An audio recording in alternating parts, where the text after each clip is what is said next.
Good morning, everybody. Good morning.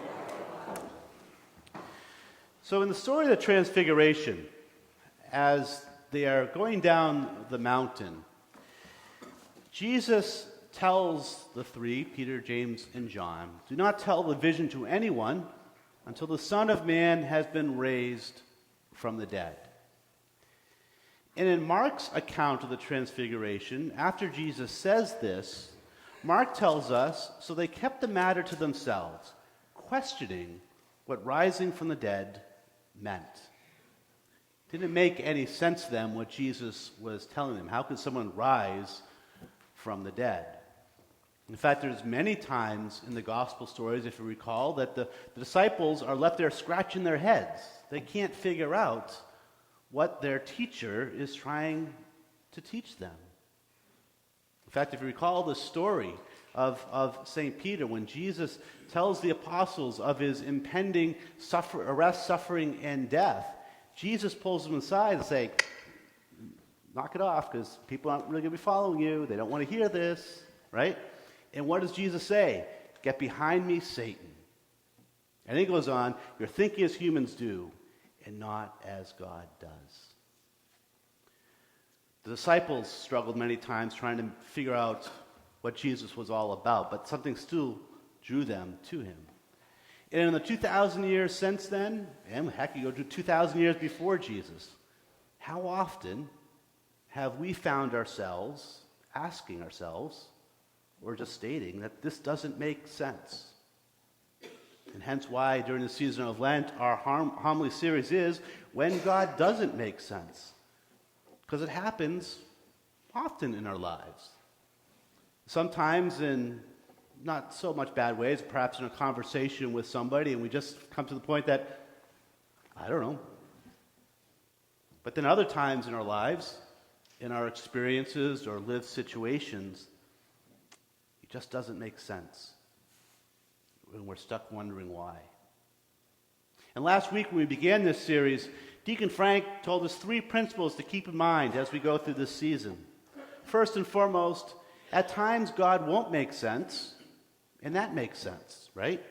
Because God is perfect truth, perfect wisdom. He's all-knowing, and we are not. We're works in progress. We're still growing in knowledge, in wisdom, still learning how to answer the question, why? Or the question, how's that happen? Or how's this work? The second point is, there's a difference between God not making sense and life not making sense. Because so many of our social ills, so many of our problems are created by human beings because of bad choices that others made that resulted in bad consequences. And the third point is that while we can come to know the existence of God through human reason, at some point, anything we really know beyond that is what God has revealed to us, largely through the Scriptures. And on the second Sunday of Lent, I want to take some time to begin the reflection on suffering. And I say begin the reflection because if we were to do a comprehensive answer to answer all of our questions and understanding about suffering, we'll be here a long time. And I kind of figured you might have Easter plans, so we won't start that today. All right? But we'll start kind of laying the foundation for us to reflect on as we go through this week. Suffering is perhaps the greatest area where God really doesn't make sense. Suffering can be draining and can lead us away from God and from others. It leads us to ask such questions as, where is God? Why did he do this? Or why did God allow this? Or perhaps even to question the very existence of God. And as we begin our reflection and begin seeking those answers, which again is going to be a lifelong process, we need to begin from the understanding that because God is perfection, God doesn't cause suffering. God's incapable of causing suffering. That's imperfection, right? That's disorder, the opposite of what God is. However, God will use suffering to make his glory and love known. to help us grow closer to him. Think of the first reading where the Lord is sending Abram on this journey to a new home, a journey that would have filled Abraham with great angst, a journey that would have led to, if not physical suffering, some emotional suffering or spiritual suffering, going into the unknown, facing unknown dangers and challenges. And yet God tells him, we're doing this journey. As a result, you'll become a great nation. But to get to that point, this is what's got to change. And these are what's going to have to face. And those challenges will shake Abraham at times to the core, will create suffering in there. And yet, through that journey, Abraham becomes stronger in his faith and trust in the Lord. Perhaps a little bit more recent occasion or example, one that comes to mind from my own experience in dealing with physical suffering. Back in 2008, I had the privilege of dealing for the first time with a kidney stone. As some of you know from last summer, apparently it's a new hobby of mine. And I was very fortunate at the time, I was a hospital chaplain at Cape Cod Hospital. And that meant I had the morphine before I had my ID bracelet. That was great. Well, a couple weeks later, I had to go to a conference in Cleveland. And a couple hours after arriving in Cleveland, discovered that, my friend had decided to travel with me. And I realized I had left my pain meds back in Massachusetts. So a few hours later, I did what anyone does, right? You go visit the local ER. I arrived at the emergency room in Cleveland about the same time as a multiple trauma car accident, which obviously was the priority over myself. So as I'm in the waiting room waiting, as best as I can, in agony, I was thinking to myself, okay, Fred Reese, you're a hospital chaplain. What do you tell people who are suffering? I said, unite your suffering with Jesus on the cross. Right? How many of you heard that before? In some, right? We unite our suffering to Christ on the cross. So I had my rosary in my pocket. I pulled it out. It was a Tuesday, the sorrowful mysteries, perfect. So I began to pray the rosary to unite my suffering and pain to Jesus's on the cross. And you know what? It didn't make any difference at all. I was in worse pain afterwards than I was before. Then I started making deals with God. I offered him my firstborn, but that was problematic. I didn't have a firstborn. And so I just kind of dealt with it. Well, as painful as that experience was, I wasn't really chuckling at the time. I could see where God was at work in that, and where God did do some amazing things that made me a better person and a better Christian, a better child of God through it.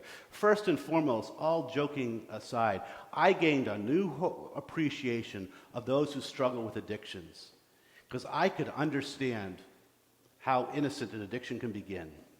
Because in all honesty, I say this in all seriously, I had not been this relaxed before than I was when I was on that morphine. And I could see how that could become an addiction to somebody. Very innocently started. And that's always stuck with me in my work with people struggling with those addictions in parish, hospital ministry, parish ministry, and in campus ministry. Second, it made me a better hospital chaplain in working with patients who are suffering and working with the families of patients who are suffering. And third, it gained a whole new appreciation and even deeper love for Christ and understanding just how deep his love was for me. Because so often when we look on the cross, it's a work of art, right? In fact, there's crucifixes out there that are priceless works of art. And we can have the mistaken idea sometimes when we look upon it as, well, Jesus had a bad day. And we forget that it wasn't a clean scene. It was a very messy scene. An unbelievably painful, suffering, agonizing scene that my kidney stone paled in comparison to.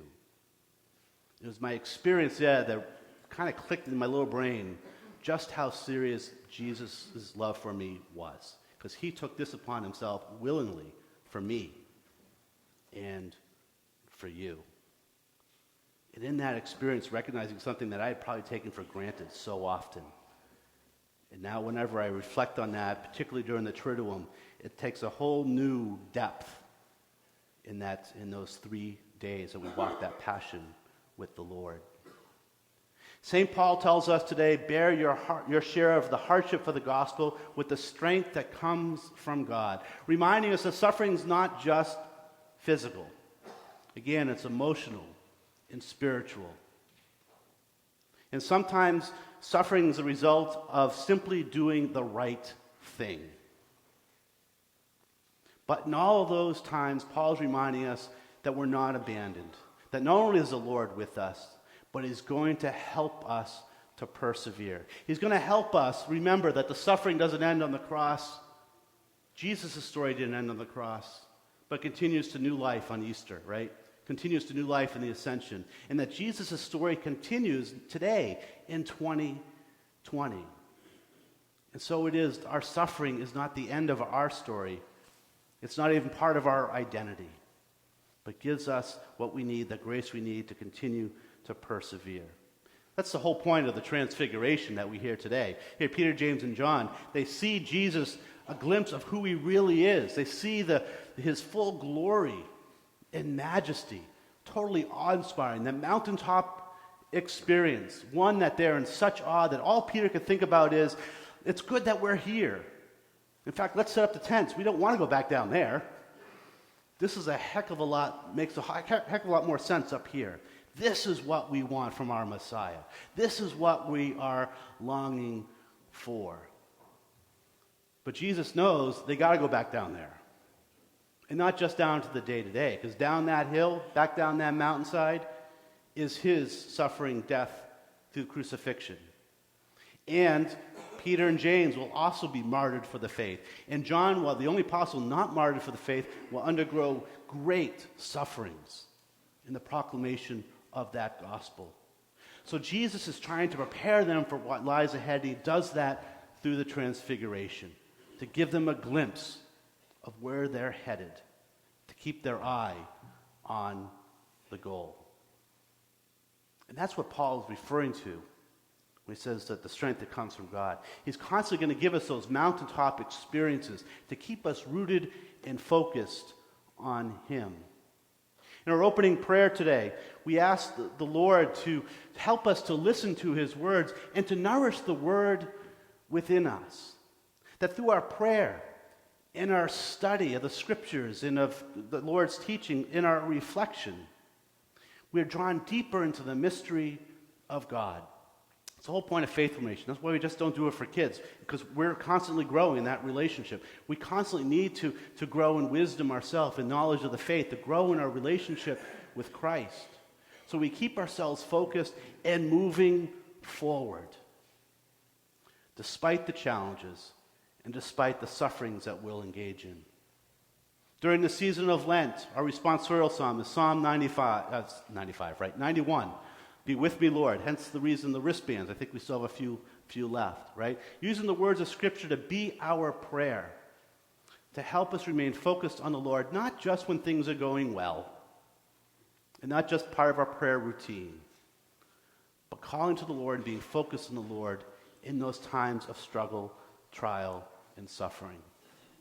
My friends, the liturgy reminds us that God gives us the grace to persevere, just as He did to Abraham, just as He did to Jesus, just as He did to the apostles and martyrs, and just as He has done to countless men, women, and children for the last 2,000 years and continues to do so today.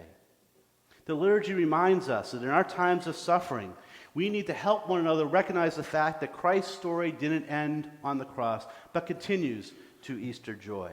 We need to remind one another and allow ourselves to be the instruments of Christ that reach out to give others the strength to persevere.